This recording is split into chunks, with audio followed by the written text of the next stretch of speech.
Do you remember when I said I would never talk about my personal dating life on here? I'm making a rare exception today. When I tell you, the story I'm about to tell you, I thought only happened in movies. Like, I'm still trying to process that what happened to me actually happened to me this weekend. So I unfortunately got back on Hinge, after like a 2.5, almost 3-year hiatus from virtually all of the dating apps except for Raya here or there, but I haven't been on Hinge. I swore off Hinge, and primarily that's because at the end of the day, Hinge and all dating apps are a for-profit business. Their incentive is to keep us on there longer, because the longer we're on there, the more we pay for it, the more frustrated we are. We keep paying for it. That's how they make their money. At the end of the day, Match Group has shareholders to appease. I work in business. I'm not stupid. Why would I put my love life to shareholder value? Anyway, I ended up putting my love life to shareholder value. Primary reason, my life lately has really been work, home. Something had to give. So I reluctantly went on a date this weekend, from Hinge, with a man that I knew wasn't really my type. I wasn't really attracted to him. I look at LinkedIn's before I look at Instagram's. All I'm gonna say is this was never really gonna work out, but YOLO. Maybe he could surprise me, as my friends like to say. Let him surprise you. I went on the date. The date lasted 15 minutes. The date lasted 15 minutes because he left me in the middle of the date.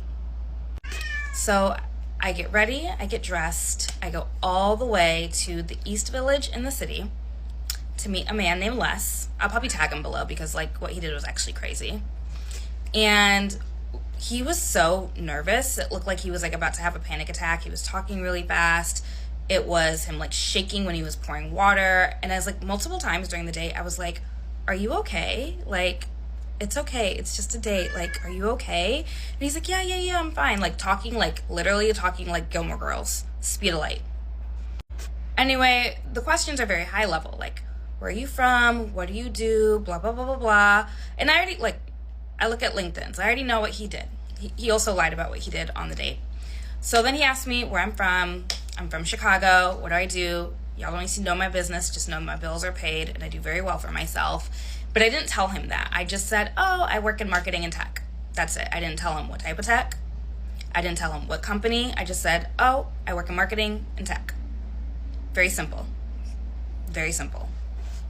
I could see on his face that he started to squirm a little bit because I just know different tax brackets.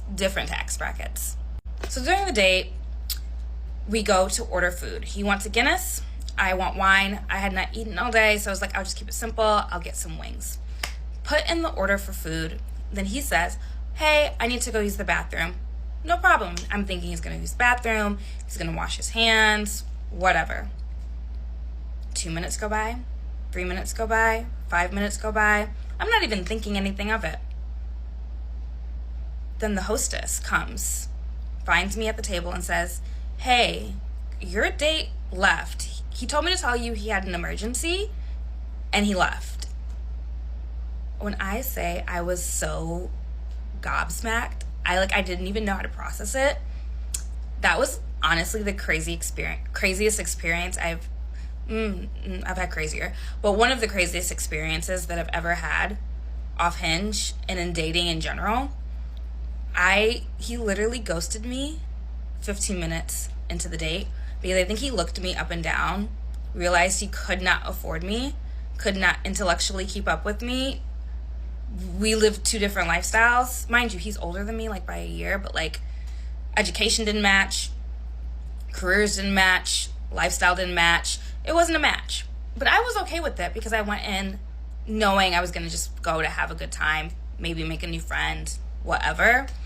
He got so nervous that he literally got up, left, told the hostess to tell me without saying anything to his face that he had an emergency, and then left me with the bill. Now, did I pay the bill? No.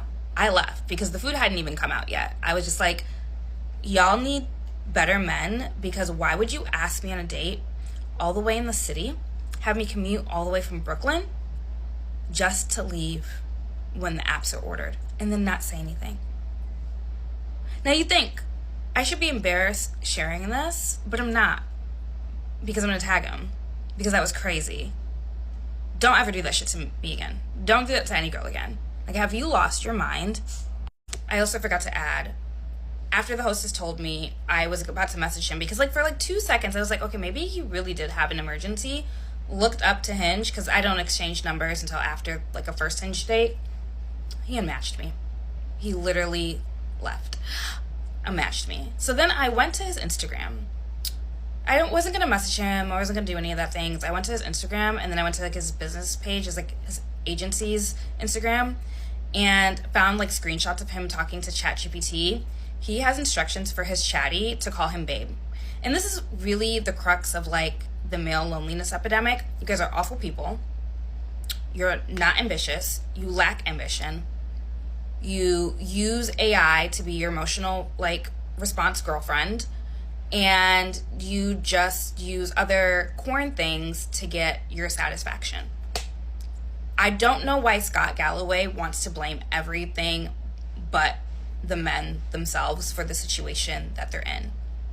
Very, very, very deranged, very awful people. Story time, my mother gave me up for adoption, but she told her whole family that I died.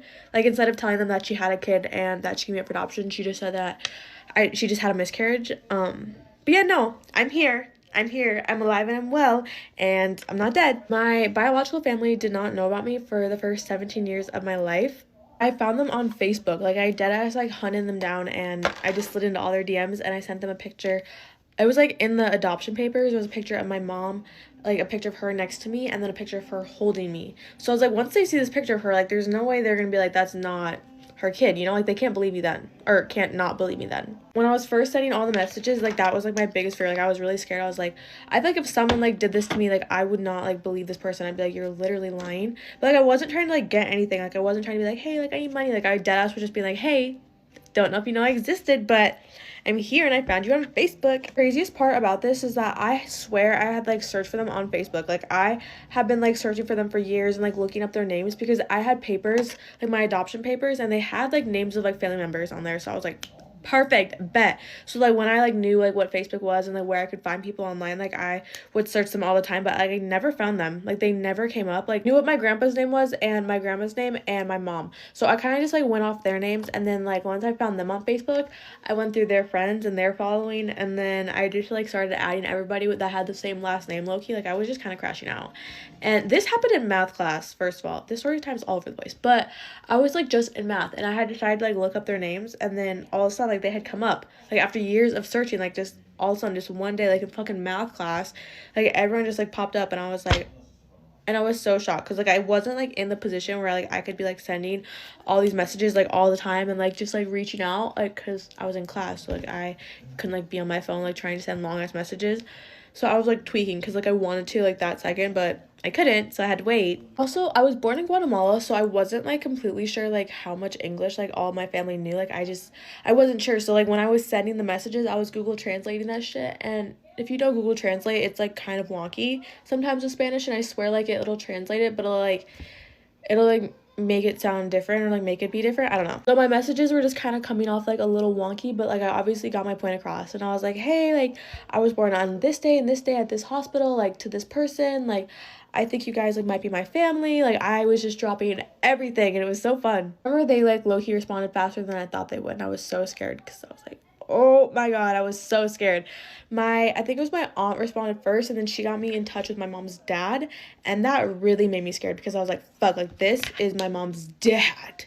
Like, if he doesn't know about me, like, no one else knows about me, and he did not know about me. So that's kind of basically how I got in contact with him. Like, I was just a Facebook stalker, and then from there we just all started connecting and talking, and they were also welcoming and being so nice, be like, oh, like, welcome to our family, like, blah blah blah blah blah, like, and I don't think they were like really skeptical. I couldn't like talk there, but actually I think my grandpa was for a second, but I think like once he like talked to more of my family members, and like I think the story like kind of like added up, but like I'm kind of confused, like, to be honest with you. Like, I know she told them that I died, like that's all what they told me, but I'm not exactly sure what. I just know that like, when she got pregnant, she kind of just like disappeared for like the whole 9 months, and she was like, girl, bye. So like they dead ass like didn't know about me, and they weren't seeing her being pregnant, obviously, because she disappeared. I'm in contact with my family from that, and we've just like been in contact ever since. And then I met my cousin, I think the summer I did that, like a few months later, because he was like coming to Minnesota for work. And low-key I thought like my whole family lived in Guatemala. Like I thought I was like never gonna meet them, and they all lived in Guatemala. But no, low-key, some of them live in Chicago. Like a good amount of them live in Chicago, and then some of them live in California, and then the other ones live in Guatemala. But like they're still way closer than I thought. Like Chicago, Minnesota, Chicago, Minnesota, Chicago, Minnesota. You know, like that's so close. When I graduated high school, I had a graduation party, and I invited some of them, and so it was like my aunt, my cousins, and their mom, and my uncles or whatever. Like they came, and so I saw them, and I was like super excited. And they came to like my hometown. Like they traveled to meet. I felt so loved and so special. And then we went out to brunch the next morning. It was like actually so fun. And I took them to the Mall of America, which like I forget that not everybody like knows the Mall of America, and like that's like my mall. So like I'm like always used to going to it. So like I wasn't like I was kind of surprised with like that's where they wanted to go. Over this summer I went to Chicago, and like I visited them, and it was so much fun. Like I went all by myself, and I was so scared, but I had like the best time ever. And I met my grandpa and like more of my cousins, and like I just, oh my gosh, and I have a cousin my age that I met too, which is like the biggest thing ever, because I swear like I've always wanted a cousin my age, and growing up I never had like cousins my age because my family I was adopted into was like kind of older, not gonna lie to you. So like I never had cousins my age, so now I do. Everyone's going to Guatemala this summer, and I low-key like want to go, but I don't know if that's low-key gonna end up happening, sadly. Hopefully it does though. Like I really hope it does end up happening, but I don't know. I also reached out to my mom when I was reaching out to everybody, because I was like, fuck it. I'm like already reaching out to everybody in the family. Like why not just like reach out to my birth giver? And she like wasn't responding to me, so I was like, this is great. But like I low-key like didn't give a fuck. Like I really just didn't give a fuck. But turns out she had like a whole different Facebook account that I just like was messaging the wrong one. And then I was so stupid that I didn't know how to check my Facebook message request. So I didn't see that she was like blowing up my shit, being like, hey bitch, why did you out me to like the whole entire family? Okay, she didn't actually say that, but it was kind of like, this is my business, like why are you like outing it? Like if you have questions you can come to me.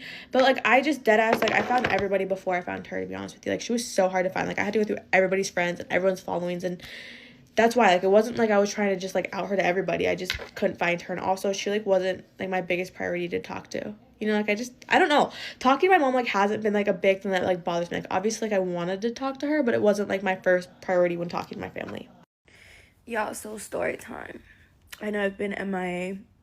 I started dating somebody, and I actually lost my job because of him. Long story short, he and I had both gotten fired from this call center called DeBella. It's like off 635. Horrible place to work at. The most unprofessional place that you could ever work at. When he started talking to me, the girls there started being weird with me because I don't know. I don't know if some of them liked him or what, but they stopped saying hi to me altogether, and it just got weird. Then later on, as things progressed, like between me and him, I knew there was something that I didn't know about, right? So I did some digging, because he would ghost me like on weekends. Like he would take forever to reply, and I'm like, why are you taking long to reply? There's got to be another female in the situation, right?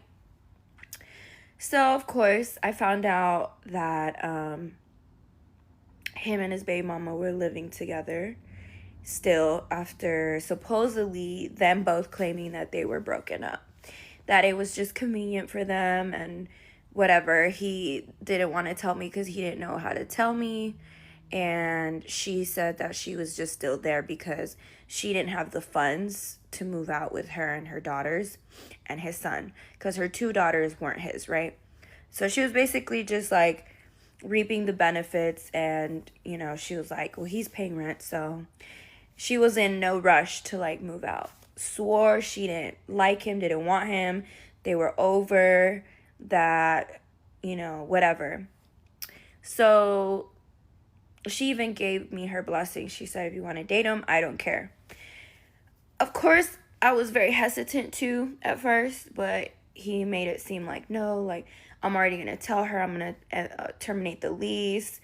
I want to move out. I'm going to get my own place. Fast forward to a few months later, he ends up moving in with me. she ends up moving out and getting her own place.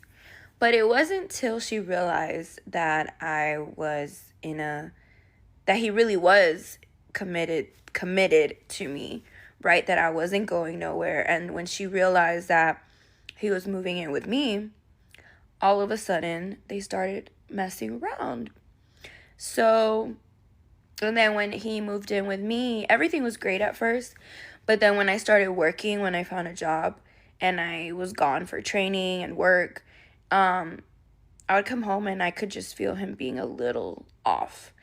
And one thing that I can say is, ladies, when you feel a man being any kind of distant or like you just feel off, like in your gut feeling, you feel like something's wrong.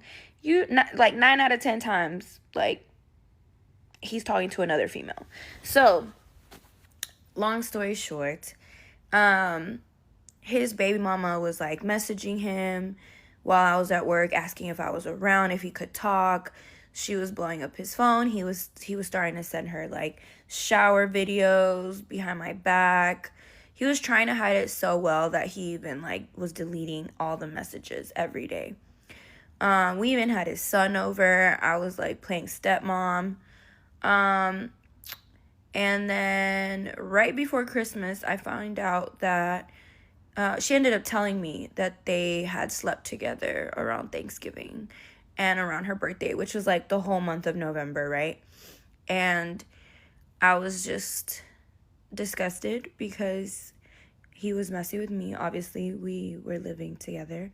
And then he, aside from that, well, he had just moved in, right? And then I found out that there was 2 more females in the picture for years. So all 3 of these bitches have known about each other for years. And I'm just like flabbergasted because what? Y'all really keep taking this man back after years of him cheating on you. Mind you, I am not the one. As soon as I found out, I beat his ass. I beat his ass. I got drunk off tequila and I beat his ass twice. And he was shook. He was like, no one's ever put their hands on me. Mind you, this man is 39. He's turning 40 in February. So, just to end this story and why I've been MIA, I found out I was pregnant December 23rd. He didn't end up going back home with me to meet my parents. Obviously, we broke up. And he just ran to his dad's house. So, all his shit is here. All his shoes, all his clothes, literally everything. He left with the clothes on his back and his phone. And he has failed to reach out to me. He won't answer my calls, my texts. I have to move out because he failed to pay the rent, right? So now I have to move out because we didn't pay the rent. I had just started working. He was getting unemployment, which he was going to use to pay the rent. Didn't pay it. Hasn't given me shit but $50 since he found out I was pregnant. He has not acknowledged my pregnancy at all. At all.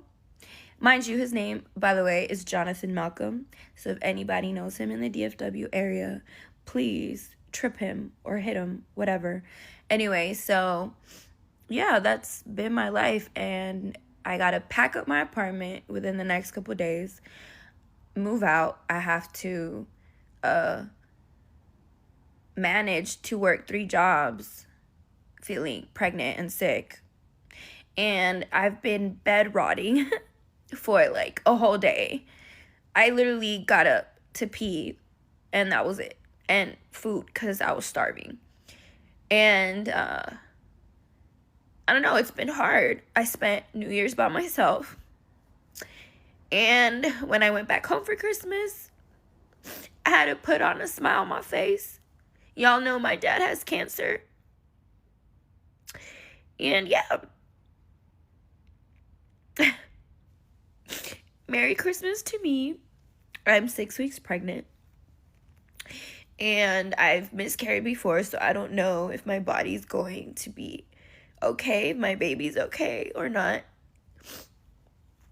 And my birthday's in 2 weeks. So as much as I'm trying to be strong, I just feel like I was the most delusional person ever. And lesson learned. Lesson learned. Even if his baby mama were to say they weren't messing, I don't know if she lied to me or if she ended up just messing with him to be petty. But I could never find pleasure in another woman's pain. And it was really shitty. The other two women, they're super sweet. They were very heartbroken, and they were even more heartbroken when they found out I was pregnant. So, but imagine, like, I don't know. I mean, there's so many women that go through what I'm going through. It's just crazy to me that someone could really look you in your eyes, tell you they love you, and then just abandon you and not care that you're pregnant, carrying their baby. You know, I don't want him back, and I don't want anything from him. But it would have been the human thing to do would be for him to just at least ask me if I'm okay. And I haven't even gotten that. So there's that. But I hope everyone has a happy new year. And don't let what other people do to you end up being how you value yourself. Like, you are so worthy, and don't worry about how others mistreat you. You gotta walk away, and you gotta love yourself enough to carry on. And yeah, so I've chosen to run to God and focus on work and just appreciate the family and the friends that I do have. So I woke up with a heavy heart today. I thought I still wanted to be in Dallas. I was like, I can do this by myself. I don't need the baby daddy. I have been spotting, so I don't know if my pregnancy is viable or not. The doctors don't know yet, and they said all I can do is wait. Um, I have been cramping and spotting every time I stress myself out or when I start crying. So I have had to force myself to stay as calm as I can be. Um, I was blessed that I found amazing people to help me move, but I'm literally getting on the road tonight. Baby daddy's not in the picture, as I mentioned, and I can't go through a high-risk pregnancy by myself. Whether the pregnancy ends up being, you know, um, non-viable or not, I'm ready to go back home. I miss my parents. My dad has stage 4 cancer, so I really just want to run to God and run to the people that truly love me. I have no business being in Dallas. It was all fun. I love Dallas. I'm gonna miss Dallas. I miss my friends that I've made here. I miss my jobs. But I just can't do it. Being out here with no support, no love, no family. I just can't. Not through this hard time. And I'm so ready to eat home cooked food and be loved on and feel safe again. I've been in survival mode since I moved here, and I'm tired. I'm tired. Um, May my ex be happy with whomever he's in bed with now. Um, hadn't even been a week, and he was already at another female's house. So may the next bitch put up with his shit, but it shall not be me. My dad does not inherently respect women, and I think he believes that women need to earn his respect. Not only that, he has pretty much bullied my mom his entire life. And on top of that, he tries to kind of bully my sister and I too. And I really think this is because we're women and not men. Like, I think truly he wanted sons over daughters, and he thinks he has the right to kind of make comments about our weight, control our body weight, and make us behave in a very certain way. My dad often makes very degrading and derogatory comments directed at women, and he also does treats his own mom, like my grandmother, with a huge amount of disrespect. I think my dad truly sees women as emotional punching bags. He has no way to take out his frustrations, anger, bitterness, and rage. Therefore, he takes it out on women, especially those in the family. There's not a single woman in our family he respects. I want to talk about how my dad financially abused my mom, who's an immigrant, by the way, and how my mom essentially ended up sacrificing her whole life for my sister and I. Really brief background about my parents. My mom is from Wuhan, China, and my parents met when they were working for the same company in China. So for the first 6 years of my life, we lived in Shanghai, and then after that, we moved to the US. When we moved over here, my mom was working for my dad's company, and while, despite the fact that she had an education, it wasn't really like a transferable education to the US where it would help her land a job here. At this point, my mom was completely financially reliant on my dad. Not only that, but she was living in a country where she knew nobody, she knew nothing about the city that we moved to, and she didn't have any transferable skills or education. She basically had nothing except us. For an extremely long time, my dad refused to put my mom on the house title despite them being married. And the only reason why my mom even ended up getting put on the house title finally after like a long time of begging was because she told him, look, if you die, like what's gonna happen to the house? Like the entire house is gonna be split among all of his family members, like on his side of the family, like cousins, siblings, parents. So he finally put my mom on the house deed. A couple years after we moved to the US, I think things got very, very bad between my parents, and my mom was about to pack everything up and go back to China. It was in the early 2000s as well, so there wasn't as much readily accessible information on the internet. The issue was, if she went back to China, she didn't know if she would ever see my sister and I again. She believed that if she divorced my dad, the court would give my dad like full rights over my sister and I. And at the time, she didn't know what to do because she couldn't have just like brought us back to China with her. She ultimately chose to stay in this marriage with my dad because she felt responsible for my sister and I. She ended up enrolling into community college. By the way, my dad completely refused to help her in any way, shape, or form. He simply dropped off my mom at the community college and told her to figure out everything by herself. My mom did really, really well in community college, ended up getting a full scholarship, and then she transferred over to a university where she also got a full scholarship there. The reason why she studied so hard and did very well in her classes is because she told me she did not want to be financially trapped by my dad. She ended up graduating, getting a really good job, and actually becoming the breadwinner of the family. Despite still being married to my dad, her education is the reason why she has the freedom to do whatever the fuck she wants to do now. And the reason why my dad can't just like treat her in a really, really degrading way anymore.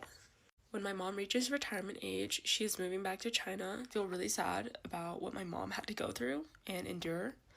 And I will never, ever, ever view my dad the same way again. The thing about my dad that makes me really uncomfortable are his friends. All of his friends are white men.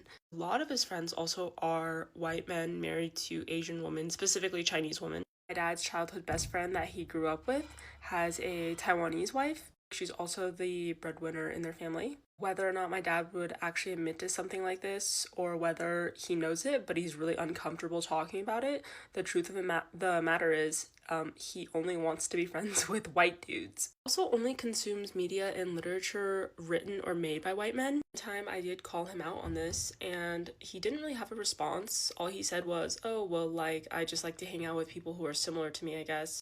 Dad's best friend is this very strange and weirdo conspiracy theorist conservative guy, white guy, with a Taiwanese wife. Grew up together and they've known each other since childhood. By claiming to be best friends, they definitely talk a lot of shit about each other, and I actually think they're secretly in competition with each other. Whose life turned out better or whose kids turned out better. I mean, this guy is a total nutjob and he just goes on and on about these weirdo conspiracy theories. He's also misogynist, and I don't know if he's racist. I can't confirm that, but I'm just gonna go ahead and assume that he probably is to some extent. I want to talk about some of the crazy things he did to his kids, and I also want to talk about something he recently said. So this guy has 4 kids, by the way, 2 sons and 2 daughters. During the time when COVID was happening, he sent his youngest son to school in a burqa as a form of protest against like wearing face masks. Okay, so the second weird thing I can think of is, so he has two daughters, right?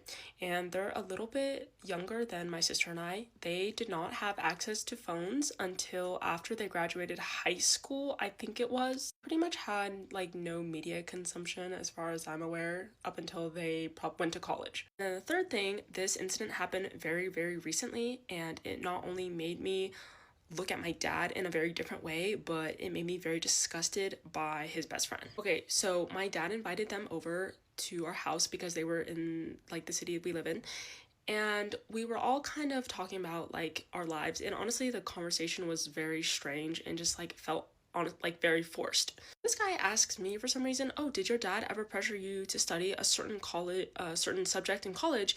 And before I could even answer, my dad answered for me, and he pointed at me in front of everybody and said, she studied art, and he just absolutely bursted out laughing, and everybody was laughing along with him as if this is some kind of like funny thing to do or funny thing to say to your own daughter. Even though my dad is in competition with his best friend, he still wants validation from his best friend, right? And, you know, kind of like making fun of me is a way for him to get validation from his friend. You know, my dad is pretty condescending to me in, you know, like in private, but I would say I was not expecting him to do that or say that in front of his friends and his friend's family. Anyway, something worse happened a couple minutes later. One of his daughters works in the lab, and so she has to walk home late at night. Then his own daughter said, like, well, what am I supposed to do then? Because I have to go to work. Like, how else am I supposed to get back? Then this guy says, well, I know, but, you know, women who walk home alone at night, they're not, like, asking for it, but, you know. And then I guess everybody laughed, but I looked at my sister and she looked back at me and we're like, what the fuck is going on? It's crazy how this guy, who's my dad's best friend, is allowed to come into our house, say these things, be a rape apologist, and my dad is still best friends with him. Dad always says this guy's crazy and how he doesn't believe anything this guy says and he doesn't agree with most things this guy says, right? And yet he's still friends with him. So probably to some extent, he does agree with the things this guy says. He just doesn't want to admit it to us. So this comment caught my eye and I want to talk a little bit more about it. I actually believe the opposite to be true about this, in that he almost doesn't acknowledge my sister and I being Asian in some ways. I remember when I was younger, I would experience racist comments. Like, you know, I remember a lot of them. And every time I experienced these comments, I would tell my dad, like, hey, so-and-so said this about Asian people. And he would immediately brush it off. He would not acknowledge it in any way. He would always say, oh, they're just messing around, or they don't mean it like that. And truthfully, he's never acknowledged that I've experienced racism. I do believe in some ways he's uncomfortable acknowledging the racism I've experienced. Okay, and this is my theory about it. This might be a little bit far-fetched. I don't know. But it's almost like, how could he, as a white man, have a child that experiences racism? You know, like, how could that be possible since he's white and he kind of views us as white, especially because we went to all white schools, live in an all white neighborhood? You know, how could this be possible? Like, I'm supposed to be, you know, kind of like assimilated into white people culture, so therefore how could they view me as an outsider? How could they be racist to me? And I also feel that my dad so desperately wanted my sister and I to be friends with all the white kids in our neighborhood. And I remember he would also get mad at our mom and make fun of her for not being able to kind of like fit in with the people in our neighborhood. Like, I wonder why. Anyway, that is my theory about this. So I'm half Chinese and I'm half white, and my dad is white. And I unfortunately do believe my dad is a white supremacist. Okay, so for a long time, I was very in denial about this. You know, I just thought there's no way this could be true when he married an Asian woman and has half Asian kids. Not only that, but my dad lived in China for probably 10 years. He speaks some Chinese. He's pretty knowledgeable about Chinese history, Chinese media, Chinese books. And I really would not say that he's anti-Chinese culture. Like, we used to go back and visit my family in China. He used to go back to China every year and do business in China.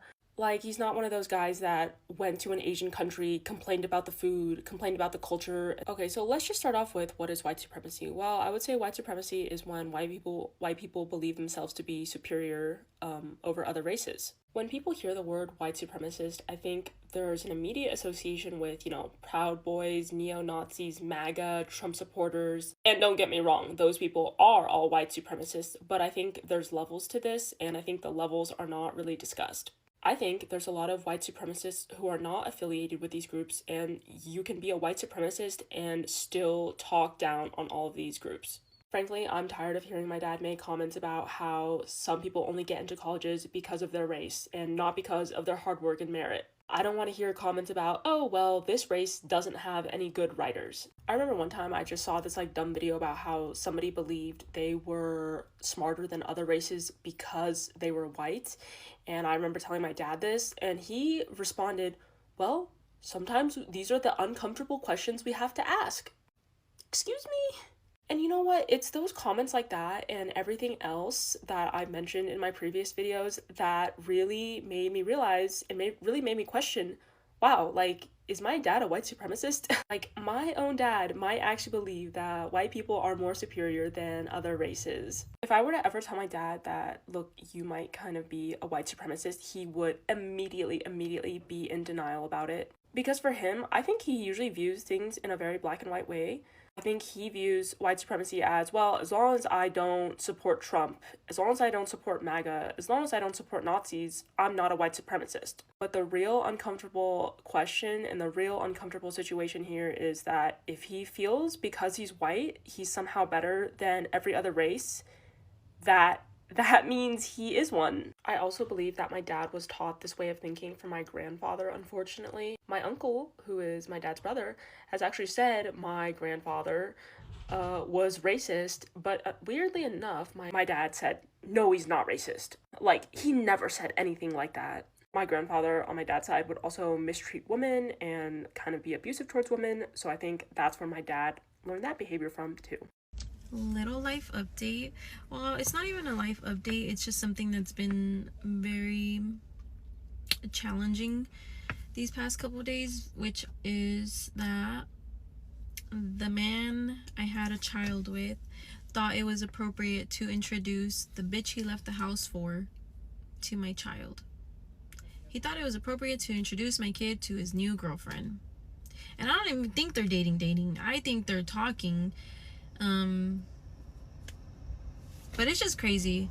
How are you gonna introduce my kid to someone that's new?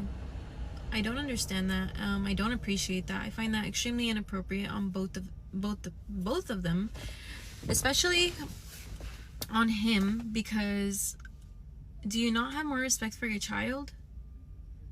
Do you not have more respect for your child? And her as well. She's a mother. She's a mother in her 30s. You would think, since she's older than both of us, me and him, that she would be like, you know what? I don't think this is appropriate. And if when the time were to come that I want to meet your child, I would appreciate that they came to speak to me directly, because I feel like I deserve that, especially since I spent a good chunk of my life with him. But it just goes to prove the man he is. I don't appreciate that he introduced my child to a bitch he had been cheating on me with, to a bitch that he had left the house for. Because if you have no respect for our marriage and you had no respect for I as a woman, you have no respect for my child. I know it can be hard to deal with, but I'm a great fucking mom. I'm a great fucking partner. And he said it himself. He never thought he was good enough for me. And thank you from the bottom of my heart. Thank you so much that you took this man off my hands, because I would have never left him. I truly would have never left him, because I just loved him so deeply. But you know what? The two of you deserve each other. I just know she's gonna be his karma, and if they don't end up together, I think he's gonna try sticking it out with her to prove a point. Mind-blowing. It's mind-blowing that when you think you know someone, you truly never know them. And I thought he was this great man, which is stupid of me, because this man had already cheated on me on three different separate occasions in the 8-9 years that we were together. And I forgave him because I saw potential. And again, he would talk me up and be like, I promise to you, she didn't mean anything. It's because she was just easy and I was looking for validation in other women and I was insecure. And yes, you are fucking insecure. You are fucking insecure because you do not know how to be alone. From your ex, you went to me, and from me, you went to many different girls, ventured out, and from me, now, you went to this fucking woman. And it's just crazy. It's honestly so crazy that he would even be with her, because it's the same fucking girl that he would talk so much goddamn shit on. I would never fucking leave you for one of those bitches. They're fucking nasty. They're fucking ran through. I would never leave you for someone that works with me. Yeah, fucking right. Yeah, fucking right. And you know what? It's just a matter of time before karma bites him in the ass. And he wishes me the best, but honestly, fuck you. I could not wish you the best, because you are just proving to me that you are a coward. You have no respect for my child. You have no respect for me, the mother of your child, the woman you spent many years of your life with, the woman you claimed to love, and you were still telling me in November, December that you couldn't live without me, that you wouldn't know what you would do without me. It's just so fucking disgusting. I honestly can't even look at him the same, and it makes me so sad because I never thought I would look at him the way I look at him now. It's disgusting. And yes, I did message this woman, and she did not answer me because he claims that she does not have to explain anything to me and she does not have to answer to me. But I just think you're being a straight fucking bitch hiding behind this man. First of all, literally ill. And no, I do not want this man back. No, I'm not being a bitter baby mama. No. And if my video makes you feel uncomfortable or makes you feel irritated at the fact that I'm speaking about him like this, you are free to unfollow me. If I sent this to you, it is to let you know that I have been exhibiting signs and showing symptoms. So don't say I didn't warn you, okay? Love you. You're probably sick of me by now, but I do have to tell you the story about this very interesting lunch I went on today. I'm not even going to tell you where it was because I don't want it to get weird, but it was extremely interesting. Me and a girl from work, we go to lunch together once a month, and we try to go somewhere that's like we've never been before in the area by our work. And so I had this idea of going to this place today that I've seen. I've kind of thought it was like a money laundering scam because no one's ever there. And but it's been open for a couple of years, but they're not busy ever. I'd never seen anyone in the parking lot. And I've looked at the menu before, and it's not super appealing. It's not a huge menu, and like it looks good, but then at the same time, like it kind of doesn't. I don't really know how else to explain that. But then a few days ago, I saw someone post on Facebook about it, and they're like, y'all should go eat at this place. It's a scratch kitchen. The chef is like really good. Like it's all like really good food, and it's a hidden gem, and y'all should try it sometime. And I was like, okay, maybe that's where we should go to lunch next. And so I told my friend, and she was like, okay. We looked at the menu. She called it like kind of like fusion. It's definitely got Mediterranean vibes, but I think that's what turned me off because I don't really like Mediterranean food. Like I like naan and like pita bread, but I don't like black olives and like that weird chicken that people eat, curry chicken. Like I'm not into that. So anyway, have to give you a play-by-play, so bear with me. But trust me, it's good, so stay with me. So we walk in, the guy's like, have you been here before? We're like, no. He's like, oh, there must be one of you in every state. I'm like, then he just like takes us to our table. I'm like, what does that mean? I don't know. So we get to our table. He's like, okay, so you've never been here, but I'm going to bring you an appetizer. I'm not going to tell you what it is, but it doesn't have any gluten, peanuts, or shellfish. So if you have food allergies, like you don't have to worry about it. If you don't like it, you don't have to pay for it, but I promise you're going to like it. So, it's no loss for you. If you don't want to do that this time, because I think he could sense that we were like, what? Why are you forcing us into an appetizer? Because I didn't see any of this. This is a great sales technique. Also, we asked what his name was, and his name is the name of the restaurant. Like, so know that. Like, he is the guy. Like, he's the guy. Obviously, he's super proud of his work or whatever. He's the only guy there. He was waiting on us. I'm assuming there was a cook back there somewhere because, like, the food came out, obviously, and he was out chatting with us almost the whole time. I felt like I was having lunch with him and not my friend. He was nice. But anyway, so he goes, he brings us out the appetizer. It's like this dip that's like eggplant and spinach with like a pita garlic bread. It slapped. It was good. So looking at the menu, like I said, the way the food is described, just it wasn't super appealing, and the pictures aren't that good either. And so I was like, okay, well, I'm just gonna do safe bet here, and I'm gonna get a burger. And the burgers are like grass-fed burgers. They're like hand processed. Like they said they like do the meat themselves. I don't think they process it, but like, you know how it goes from like beef to like ground beef. They do that. Some of my time. And they're like grass fed and like supposedly delicious or whatever. So my friend was going to order the lemon garlic chicken, which I don't know. That doesn't sound good to me, but you know, I love garlic. I don't mind lemon, but I'm just picturing like a dry piece of chicken with like lemon and garlic on it. And I don't know. So I just wasn't into that. So he's like, what are we going to have? She orders hers. He's like, excellent choice. I'm like, I'm going to get a burger. He's like, no, not today. Honey, I don't like being told what to do, especially not by a man. Especially not by a man that ain't helping me pay my bills, okay? So he's like, no, not today. You can have that next time, though. He's like, the burgers, they're great. They are so delicious. He's like, they're so fresh. I have to stop myself from having one every day.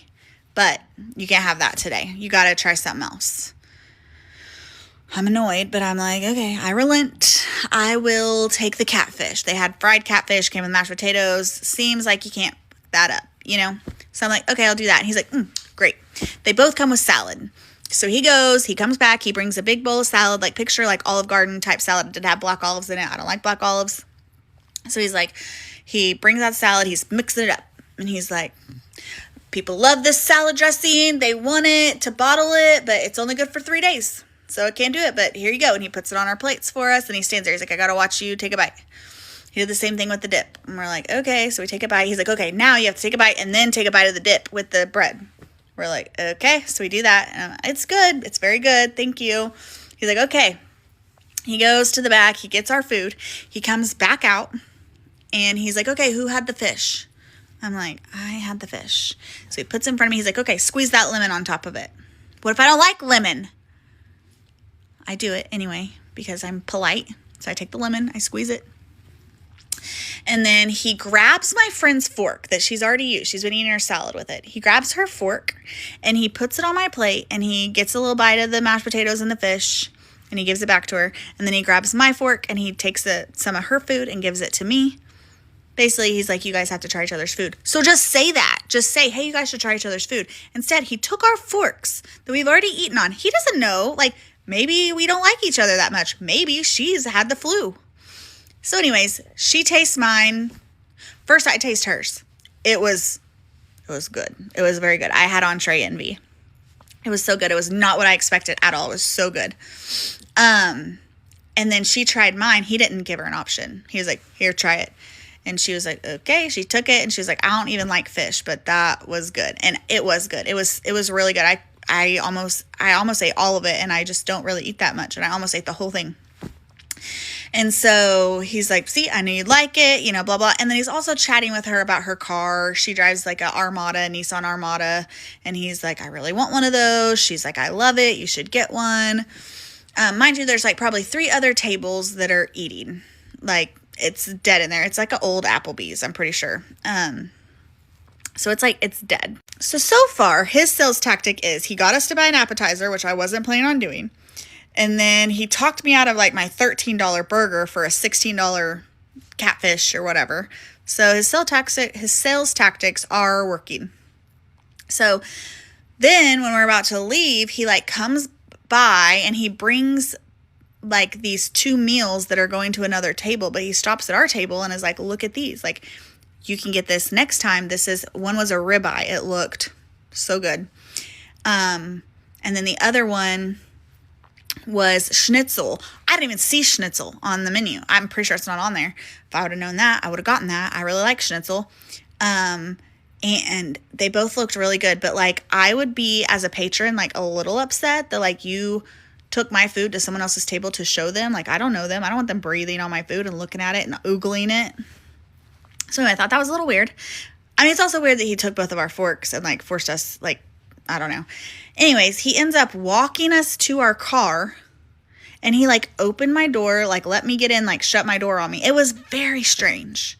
It was a very strange lunch, and I can't decide. Like, me and my friend, we were like, so, I mean, it was good. Do we go back? Do we go back? Or like, was he too bossy? Like, I don't like being bossed. It was a strange experience, and I can't tell you where it was. He's a super nice guy, but it's just like, it was odd. It's not normal. I don't know if I liked it, but I liked the food. Anyway, you can put in the comments if you've had an experience like this, or if you want to guess where it is, but I won't tell you if you're right. I mean, maybe I will. But I'm not trying to blast this place. I don't want people to like cancel it. But it made me go back, because he did ask us, like, oh, like, leave me a review. And I'm like, yeah, the review that I saw on Facebook is what got me here. And he probably had a gun to that person's head and was like, leave this review. But it is good food, though. That's the thing. It's good. It's different. It's not, you know, like every restaurant these days, they all have the same food. It's like the same thing, is just like with different sides or prepared a different way. This was like very, I don't want to say unique, because I feel like unique isn't the right word. It's just, it's different, and it was good. It was really good. But if you're not into vegetables, like my boyfriend, if I would have went with him, he would have hated it. He would have hated it, because he doesn't eat vegetables, and he doesn't like being told what to do worse than me. Anyway, that's my experience. It was odd, but you know, hey, give me something to laugh about. It's a memory. I'm not sure I'm interested in that. No, I am sure. I am not interested in that. So if you comment on my last video and you were like, I would love to go to this restaurant, I hope the algorithm brings you back here. I'm not going to say what it's called, because again, like, I don't know, it just feels weird. And what if I do want to go back? You know what I'm saying? But it is in Oklahoma City, and it's in the Quail Springs area. So that should give it away. And but I'm getting a lot of comments like this about that I like a closed off world of food. I mean, I ordered the catfish. I don't really feel like I was being super adventurous. It's not abnormal for me to order catfish. There's a place here near me that I live that I used to get the catfish every Friday night. So it just didn't. I ordered the burger because the burger seemed like the best thing on the menu, because the way he described the food in the menu, just, he needs to rework it, I think. I mean, I'm not a restaurant person, so like, I'm not trying to tell this man how to do his job, but it did not come as described. He described the chicken as a sliced chicken with lemon and Kraft garlic sauce or something like that. Like, it was just, there's red pepper flakes in it. It's got a little spice to it, and it's not necessarily sliced. It's like, it's almost like kind of shredded. The way it's described in the menu is like something you order from a hospital. Like if you're on a low sodium diet and you maybe just had a heart attack or something and aren't allowed to eat anything good. That's the way that the food is described in the menu. So again, the reason I was going to order the burger is because the burger looked like the best thing on the menu. It was grass fed. They like hand grind it, like, and the other thing was just like a catfish. And so I thought I was being adventurous by ordering the burger, but yes, I'm glad he didn't let me. I was going back and forth between the two. It's the bedside manner for me personally. I've eaten escargot. I've eaten oysters on a half shell. Like, I like to be adventurous with my food.